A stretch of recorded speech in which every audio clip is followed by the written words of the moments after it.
Hello everyone, welcome back to the Growth Academy. Today we will talk about videos, how to grow your online business with videos, and how to grow your YouTube channel with videos. And to talk about this, I have a video expert here. Welcome to the show to Amanda Horvath. Welcome to the show, Amanda. Thank you. So excited to be here. Thank you for accepting the invite. So let's start talking about you.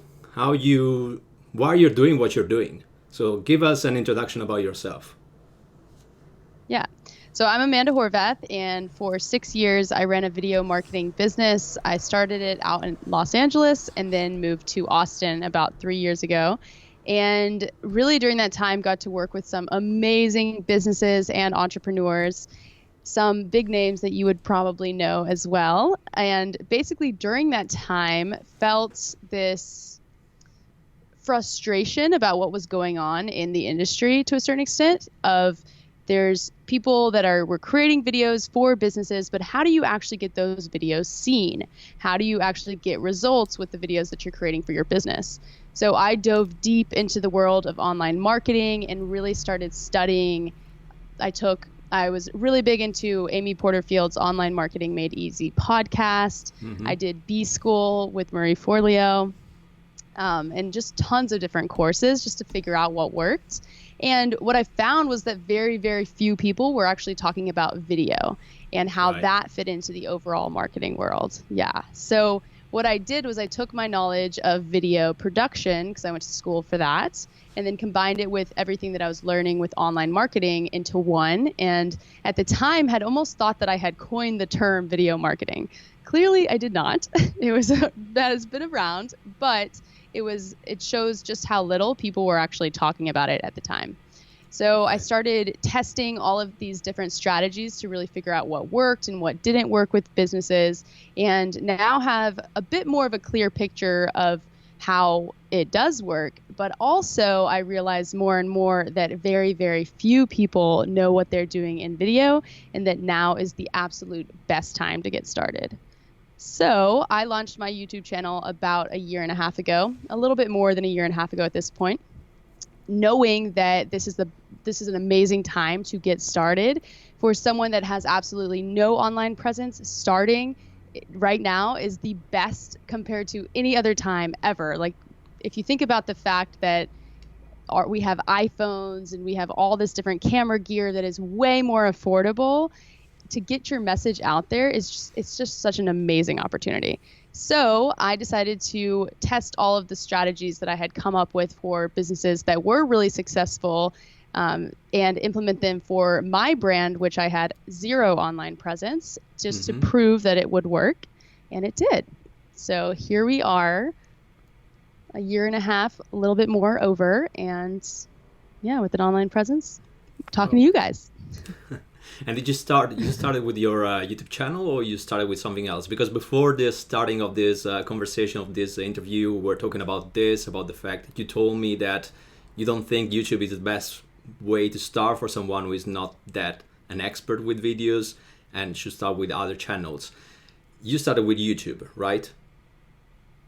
I did. I started with YouTube. I had a background with video. I had come from the video production background. So for me to start there, basically the reason that I say that, just to catch everyone up, is that YouTube is a beast. There is so much that goes into YouTube outside of just creating the video. So you have your title, the description, the tags, your thumbnail, promoting that video, because no one is actually on your random channel that you've created, right? So you have to drive your own traffic of people to actually get there. So one of the tips that I always recommend when someone is just getting started with video is to not start on YouTube. Instead, I say to start just getting comfortable in front of the camera, which I'm sure we're going to dive into as well here, and start just getting comfortable with how to shoot a video, how to edit a video, and all of that stuff on the different platforms, say like LinkedIn, Facebook, or Instagram. And then once you're kind of comfortable, once you've defined your message, once you've figured out this whole video thing, then I'd say go to YouTube and add all of those other things to your plate. Really interesting. But yes, I started on YouTube.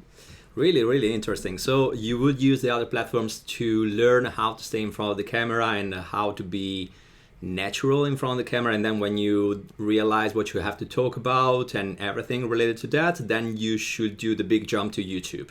This is what you suggest to do. Yeah, so YouTube, as most people know, it's a search engine. It's actually not even a social platform to a certain extent. It's more of a search engine comparatively because it's owned by Google. So if you are going to be using video as your main form of marketing, then it makes sense that your end game would be YouTube because of those search engine optimization tools that it has, right? So instead of just creating tons of videos that are going out and then within one day irrelevant on, say, LinkedIn, Facebook, or Instagram, these videos are going to work for you for years. So that's why I do recommend eventually getting on YouTube. I just think it's a big thing to start with. Right. So let's get into a problem that you just mentioned. You said that not everyone is ready to be on YouTube from the beginning, from the get-go, and they should use something else, some other tool to get more natural in front of the camera. So let's assume that, I follow you on YouTube. I think that your channel is amazing, a lot of great content there. I follow you on Instagram. I'm basically stalking you. I'm following you on Instagram, and I think that you use Instagram in a really, it's something like this. And you're really smart on Instagram, like you use it really well. I love the way you use Instagram. And you look really natural every time you're in front of the camera. But what is your suggestion to someone who is not, it doesn't know how to stay in front of the camera, who has never been in front of the camera and doesn't know where to start? What is your suggestion, your advice for this person? That you are totally normal. It is completely fine if you are feeling super awkward in front of the camera. Let's start there. When I first got in front of the camera, my heart was beating so fast that you could literally hear it through the microphone. Like, I was so anxious, so nervous. I was not always comfortable.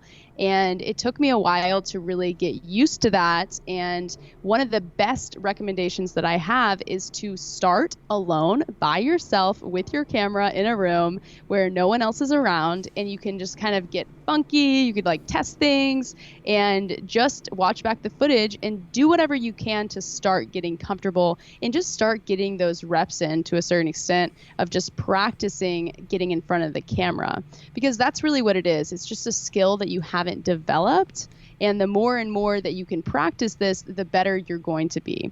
So that would be the first thing, is to do it alone with no one else in the room.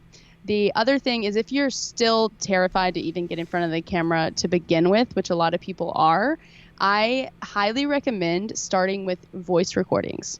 So this is kind of a weird thing, but whenever I'm driving down the street in my car, I open up the voice memo app of my phone and I just start kind of talking. And today it's a way for me to actually record the ideas that I have for upcoming videos. But when I was first starting out, it was a way for me to get used to the clock ticking.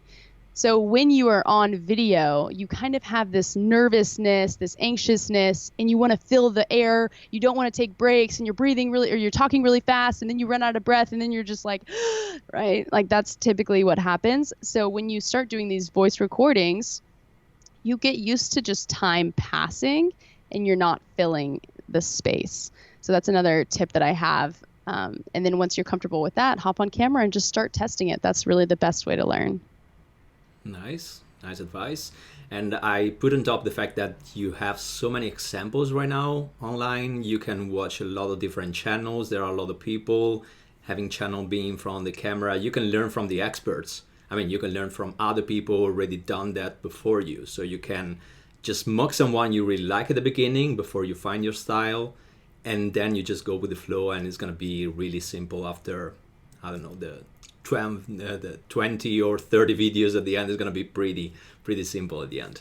Talking about tools instead. On that, oh, sorry. Go on. No, you're fine. On that note, like you said, your 20 or 30th video you're gonna start feeling a lot more comfortable. I think also letting go of the fact that your first video, just right now, accept the fact that your first video is going to suck. That's okay. Everyone's first video is going to suck, and just starting at that place allows you kind of the grace period to really learn this and develop those skills. Yeah, and at the end, it's always a work in progress. You as well, you posted around 100 videos, I think, on your channel, and I'm sure that you have Close. the same feeling that you want to get better, you want to be better in front of the camera, you want to create something that is more professional. It's a work in progress at the end. You're never completely satisfied with what you create. And it's normal that at the beginning, it's even worse. So it's natural to be like this.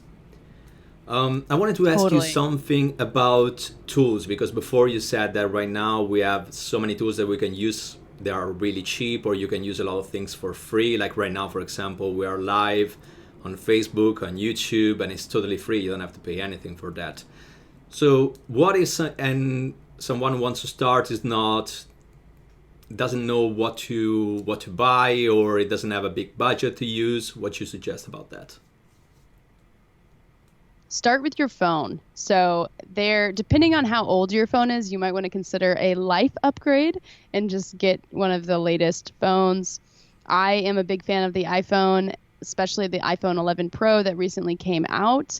Now, the iPhone 10 was amazing. I was even just the other day editing random footage that I haven't edited in 4 years from my iPhone 6, and even that looks still pretty good. So I just think that there's something about upgrading to the latest plan if you're in a position where that is a possibility, just because the audio is better, the camera is better, it has 4K footage, which is just a higher resolution image. So I think starting there is a great starting place. And then from there, there's like $20 to $30 microphones that actually work pretty well with your iPhone. So one of them is the Purple Panda lavalier mic that I recommend. Another one is I just tested the Power DeWise microphone, which is also really good. It's like $22. They actually sent me like a whole box in order to review them. And nice. Yeah, they're pretty good. That video is coming up here soon, so stay tuned for that. In terms of lighting is key for good video, especially with, say, your iPhone or whatever. The more light that you have, the less grain that's going to be in your image. So I highly recommend if you go to amandahorvath.com/gear, I have like all of this listed out. But there's like these $60 lights that I recommend that I actually used to use on my professional shoots when I was first getting started. Just because I didn't have $1,200 to spend on good lights or whatever, or however much more. And so they actually work very well, and you can store them underneath your bed or in a closet or anything like that. So that's really the only gear that you need to get started. And I think altogether, if you buy all of the things that I mentioned, it's like maybe $100 or less. So yeah, those are my tools. Yeah, I agree with you with the fact that lights are really important. They're really, really important, and not many people know about that. They're focused on the camera, they're focused on the microphone. And when I started, I don't remember what kind of phone I had. I think that was an iPhone 7 or something like this, and I was shooting my first videos with that. And I was receiving comments of people saying to me, what camera are you using for your videos? Because they look so well. They look so good. Wow. And I was saying, awesome. Well, it's just my iPhone. It's an iPhone 7. And, they didn't realize that I was shooting my videos just with an iPhone. So sometimes I think that we have all these questions in our mind, all these doubts about phone, about microphone, and at the end it's not a big deal. You can start with what you have, and it's going to be good. I mean, right now you can do live videos just with your phone, and people will never say to you, the resolution is not good enough, right? Or totally. The important thing is that they can understand what you're saying. Absolutely. What you are saying is paramount above everything else. In fact, I think that a lot of people try to hide behind the fancy gear and everything. And they try, like a lot of people, whenever I'm talking to them and they're wanting to start creating videos, they're like, yeah, I mean, that's cool. And we'll get to this. This is one of my major tips, which is just keeping it simple when you're first starting out and not overcomplicating it. Because when you do that, it forces you to really think about what you're saying, like what you're saying right now. And that's what ultimately matters. If you are saying the right things, then people are going to listen. But if you're complicating it and trying to to get attention with just these epic videos, then you might get attention, but there's not going to be much of a substance behind what you're actually trying to communicate to your audience. That's true. It's all about the content. And talking about the content, before we move to YouTube, because I know that many people have questions about YouTube, you said before that it's better to use other platforms to use. For example, you're using Instagram, and I don't know if you're using other platforms for your channels, for your videos. But do you have any advice about using other platforms that could be Facebook Live or Instagram, or I don't know? Do you have anything about that before we start talking about YouTube? Totally. So I am big into platforms that don't require any editing, because that can be a huge stopping place for a lot of people, or an obstacle roadblock for moving past in video creation. So Facebook Live is amazing, as we're doing right now. It's also a great way for you to get comfortable in front of the camera, because you're not able to edit it, right? So you just have to roll with it, whatever happens. And when I was first starting out, actually, before I even launched my YouTube channel, I decided to do 30 days of Facebook Live just to test myself and do a challenge. My brother and I did it. And I did not plan ever what I was going to say before. I did not overthink it. I would just hop on and I would be like, "What's up, y'all? Today we're going to talk about, I don't know," or I wouldn't even say that. I'm just like, "Hey, I'm hanging out here in the kitchen and we're doing this." And I would just do it. And one of the things that I really learned during that process is that the consistency is really ultimately all that matters.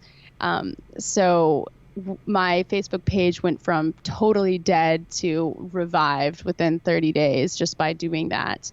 I also gained a ton of comfort in front of the camera by doing that as well. Now, of course, you don't have to go all in and do that, but going live once a week is a great way to start building your online presence. And then, of course, Instagram Live as well. You can do either one. I like Facebook Live because it lives on longer, versus Instagram Live is still gone in 24 hours. So then in terms of Instagram, I'm a big fan of Instagram stories, just because I think it's the perfect opportunity to have a vlog without actually having to edit a vlog. So how to kind of give someone insight into your everyday life and what you're doing. I am super casual on my Instagram stories, while my YouTube videos are a lot more polished. So I think it's just a good idea to be using that platform no matter what you plan to do. So even if you're planning to release videos, say on the feed or anything like that, then I highly recommend using Instagram stories as well. And then in terms of other just generic LinkedIn is a gold mine. So many people are not using LinkedIn. And if you have a business that is a B2B business, and even B2C, depending on what kind of products you are selling or whatever, then LinkedIn is so amazing, because it's kind of it's still a new-ish platform. And for the longest time, we've been connecting with people. No one knew why we were on there, but we were. And so now you actually have this built-in audience, this business network that you can start leveraging.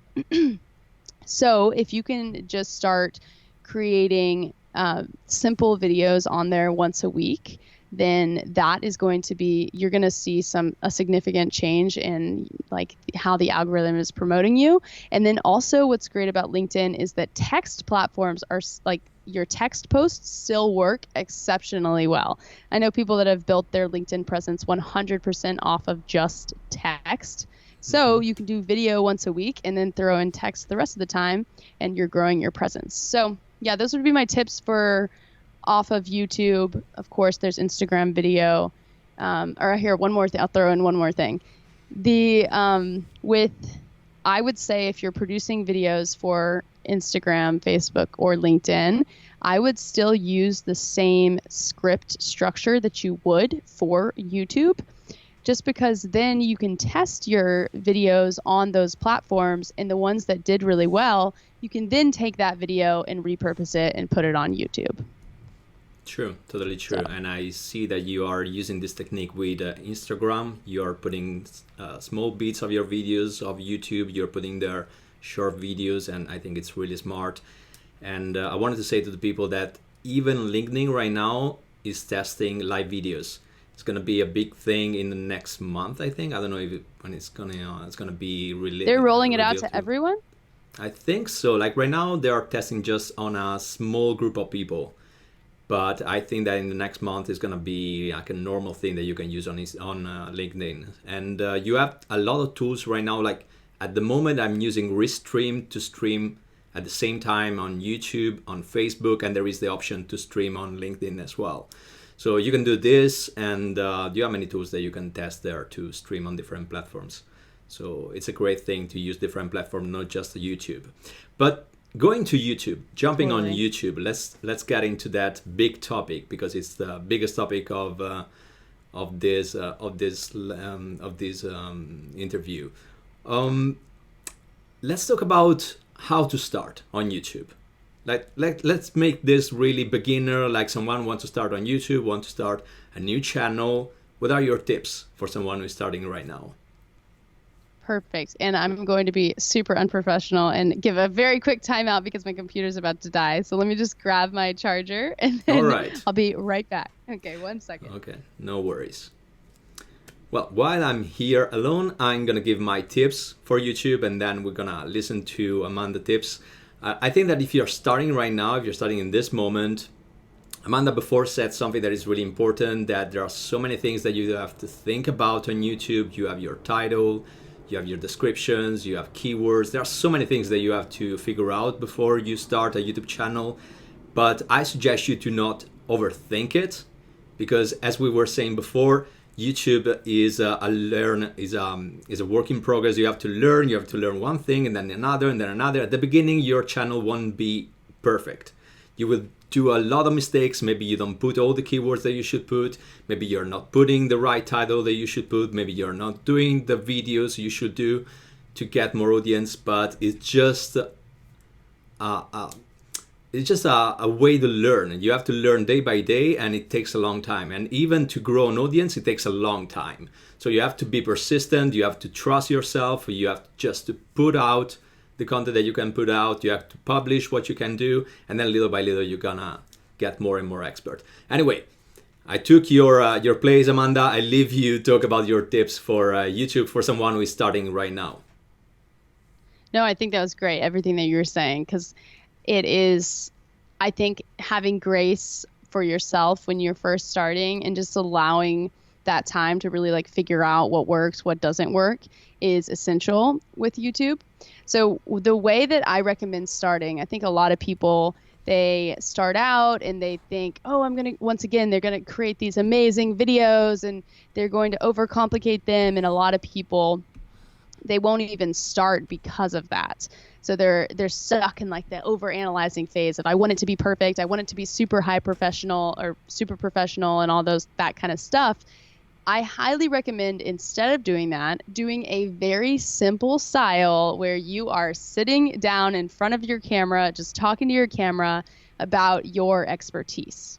So start with the topics that you can talk about without having to have tons of a script in front of you or a ton of notes in front of you. Just a simple outline of some sort of topic that's like 3 tips for X, Y, and Z or 5 tips for X, Y, and Z.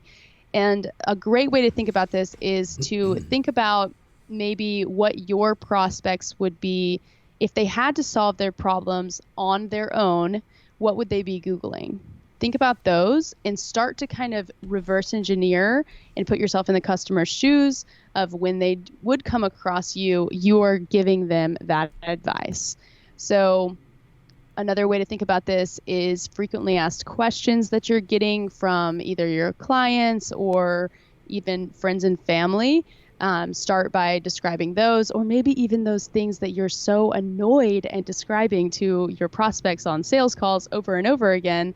Start by creating those video topics first and foremost. So once again, you are focusing on what you are saying. You're not necessarily trying to overcomplicate this. It's just a simple, what we call a talking head video, which is where you're just sitting down in front of the camera and talking.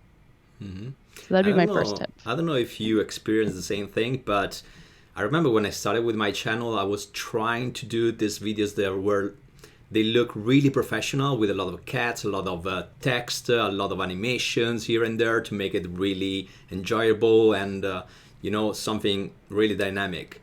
And then I realized that the videos that are working the best for me are the videos that are just natural, without any cut. I'm just in front of the camera, like a live. I'm just talking. Maybe I'm making a lot of mistakes because, well, when I speak English, it's like this for me.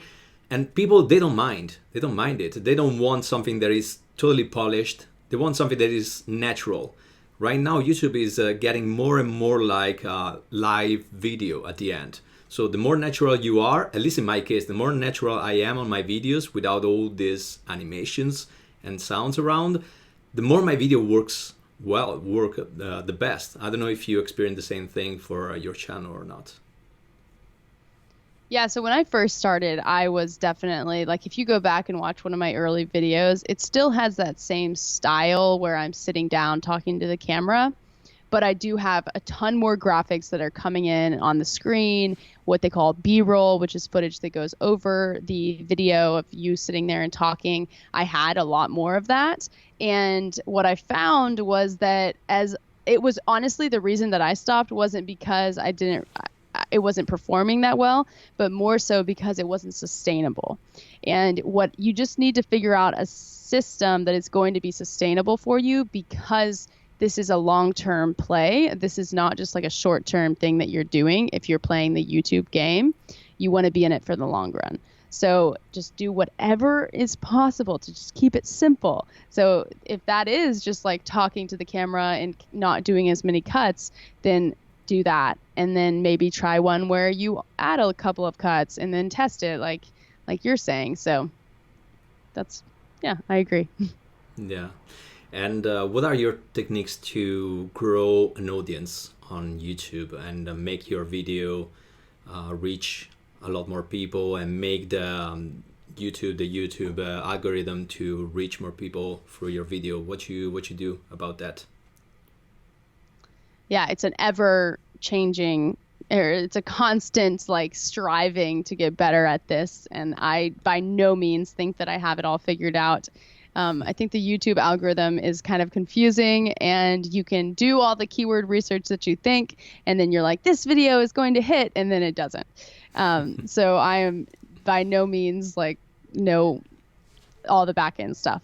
But having said that, I think that it is essential to learn keyword research and to maybe even take a course on YouTube and just start learning the basic structure of it, because that is how your YouTube channel is going to grow, is getting just a couple of videos ranked. And it only takes a couple before the rest start blowing up. So I've had a couple of videos hit. One of them is like the best iPhone mics off of Amazon. And it was like one of the biggest pain in the butt videos to create. Like I bought all these mics and 3 of them didn't record the first time. I had to re-record, and then I put up the video, like not knowing that would be the video that hits. But then that video right now has like 30,000 views or something like that. So you just never know. And then my first video actually that I ever posted got ranked, and that has like, I don't even know the number right now, but underneath 30K, maybe 17 or something like that. I'm not totally sure, but that shows that your video, if you're doing these keyword research right, and you find a topic that people are interested in, that not enough people have created a video on, then that video will get ranked whether you have a following or not, because that was my first video and I had under 100 subscribers when I uploaded it, and it's still ranked. So I think that would just like keyword research, as much as it's a pain in the butt, learn it, figure it out, do whatever you can to do your best with it. Personally, right now, my strategy, and now we're getting like, I'll jump to, of course, there's like, okay, this is how the exact way that you do keyword research, and here's the formula for it, and it's super complex and everything. Now what I do is I just go on TubeBuddy, which is a free plugin that anyone can use, and I just type in like the topic that I want to talk about, and just I purely use TubeBuddy instead of like keywords everywhere plus Google keywords and all this stuff, just because it's just like it's so much work. But I'm also looking to hire someone that can take over this side of it, because it's a lot. So Yeah, I know. Yeah. Totally feel you. And yeah, as you said, you never know with YouTube, because I remember that I posted this video. It's one of my first videos in my channel. And I remember that I posted this video and I wasn't paying too much attention to keywords. And I used TubeBuddy as well. I researched keywords. I put a long time there, trying to find the right keywords and the right title and the right rate for my video, and then I post it. For this video instead, I didn't do anything. I didn't put any keyword. I just put a random title there, and it's one of the most viewed videos on my channel for no reason. And then, because of that video, all the other videos that are related to that one, they're getting a lot of traffic. All the other videos that are more or less the same topic, they're getting a lot of traffic. So I have no idea. I'm using TubeBuddy as well, but again, you never know with YouTube.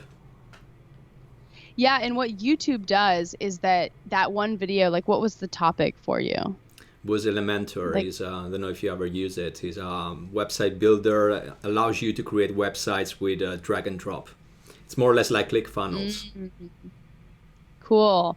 So what YouTube does is whenever the videos do blow up, whichever ones start taking off, without them telling you that they're doing this, they put you into a category that this is the kind of videos that will rank well on your channel. Yeah. So that's why the other videos that are likely relevant to that subject are also starting to do well. Or maybe I'm just projecting. Like, YouTube is a black box. No one really knows. But that's what I've heard, is that the topics, like once you're kind of ranked for one, they continue working. So it's true. It's true. Totally true. And there is another question I want to ask you about YouTube. And it's a question that a lot of people starting... I had the same question when I started with YouTube. When you start, it looks like that you are posting videos and no one watches your videos. Like, no one. There is no traffic, nothing. And you're always waiting for some traffic. You're always waiting for this algorithm to start working for you. And it looks like it never starts to work for you. So my question for you is how long it takes to start seeing some traffic, some organic traffic to your videos, how long it takes to see some growth in your audience with YouTube? So this varies a lot per channel, right? Like, how long have you been doing this? More or less like you, 1 year and some 1 year and 3 months or 4 months. Right. So it so varies. But I can tell you that it took me, at 6 months, I was around 500 subscribers. And then at 1 year, I was around 1,200. And then at a year and a half, I believe I was at like 3,300. And now I usually like check around every 6 months. I kind of like mark the score. But right now I'm at like, if you were to calculate it, I'd be like 1.75 years or something like that. And I'm at like 5,600 or something. So the growth is exponential. But if I would have given up during that first 6 months, then I wouldn't have experienced the growth that I have today. So it is something that, and this is like, when you are first starting out, you have to drive all of the traffic to YouTube so that people can actually be watching your videos. So that's where posting on Facebook, LinkedIn, and Instagram, saying, hey guys, I posted this video, go check it out. Even if no one clicks over and watches it, they at least know the fact that you are posting videos on YouTube. And eventually, after 6 months of posting that, they might see it and say, maybe I will see what Amanda's doing over there. Click over, and then you have some traffic going to your page. So every single time, or I used to be way better at this than I am now. I need to get better at it again.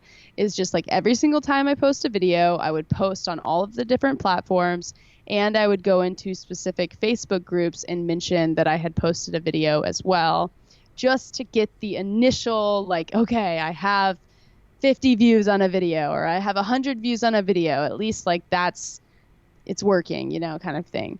So yeah, that'd be my answer. It varies, but it will take way longer than you anticipate.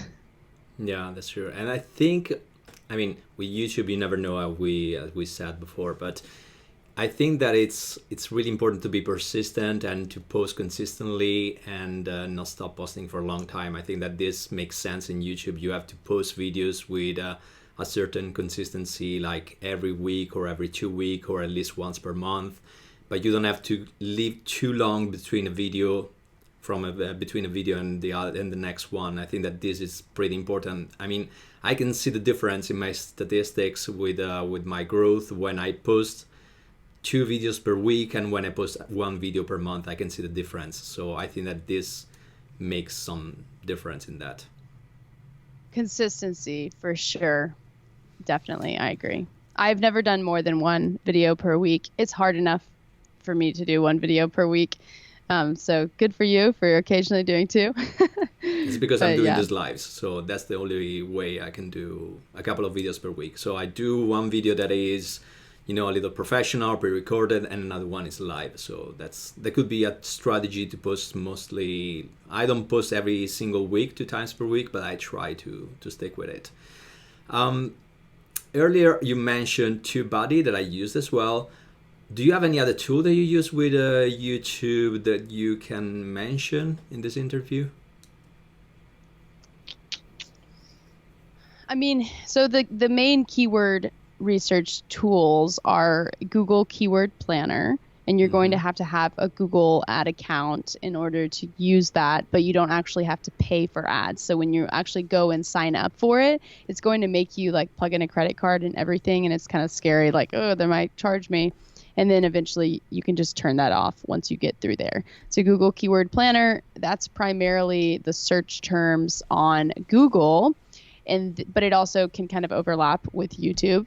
Then there's Keywords Everywhere, which you can, it's a free plugin. Now, one thing I did recently learn, I don't know if you knew this, but it stops showing up after a period of time because you only have a certain amount of credits that you can use. So you have to be turning it off and on. That's new. Yeah. Well, I didn't, because you only have a certain amount. So I'm out of credits now.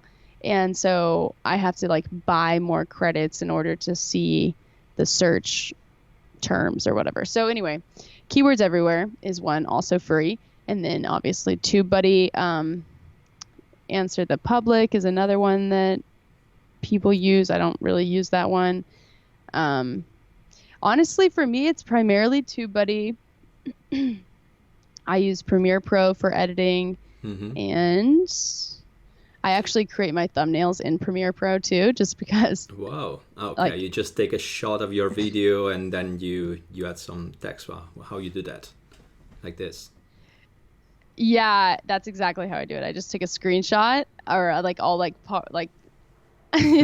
I take the screenshot and then I just add the text there. Just because I found that I am not a graphic designer by any means, and that I was going into Illustrator and I was using it, and it was just adding clunkiness to my process and so I was like, you know what? I'm just going to have a Premiere Pro project file and just create all my thumbnails in there.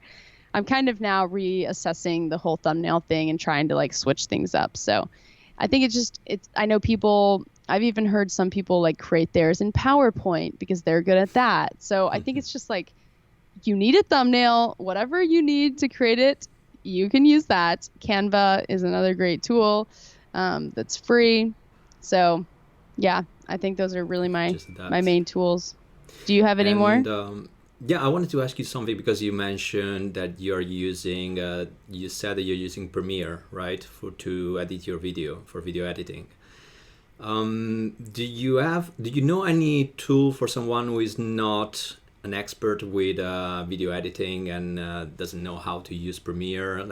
I give this, because I'm a graphic designer, I used to be a graphic designer. I know how to use Photoshop. I know how to use Illustrator. I know how to use Premiere. So for That's me, it's why not a your big deal. thumbnails look good. Exactly. Yeah, that's why they're really good.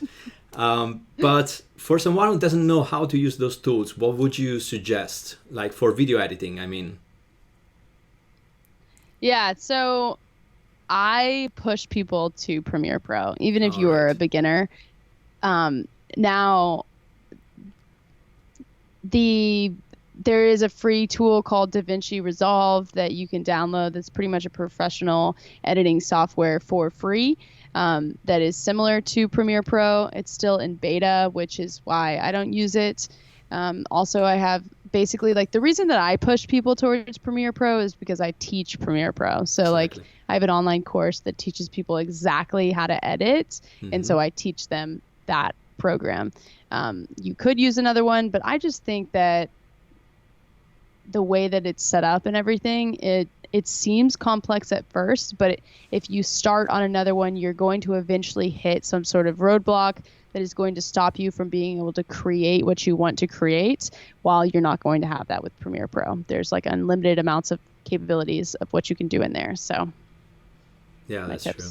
And by the way, guys, if you want to start with YouTube, there is a little struggle that you have to go through. So learn how to use Premiere Pro, because it's not a big deal at the end. And you have the videos from Amanda that can help you. So go to her channel and learn how to use that. All right, so thank you very much, Amanda, for all the tips and all the advice. It was a great interview with a lot of content. I'm sure people really enjoyed it. If the people in watching this show, they want to know something more about you, I have here on the screen, there is your name on Instagram, so they can find you on Instagram. But do you want to tell us where to find you, like YouTube channel, how to find your YouTube channel, or anything else that you want to talk about? Yeah, so my YouTube channel is just Amanda Horvath. That's Horvath. Plenty of resources on there for you guys. They're all listed on my website as well. And I do have like a couple of like coaching services offers on there as well. And then I highly, highly recommend joining my newsletter, which you can join on my website, which is just amandahorvath.com, because then you can stay up to date with all the latest offerings and just the latest videos as well. I'm constantly innovating and trying to come up with solutions for how to make this easier for you guys. So I would love to have you become part of my tribe. Nice. Okay, thank you again for everything. And yeah, I hope that in the future we're going to do another episode talking, I don't know, maybe about Instagram. I'm really curious about you explaining to us your technique to use Instagram, because I love it. That's why. So maybe in the future we're going to do an episode about that. I like it. Well, thanks so much for having me. I appreciate it. Thank you.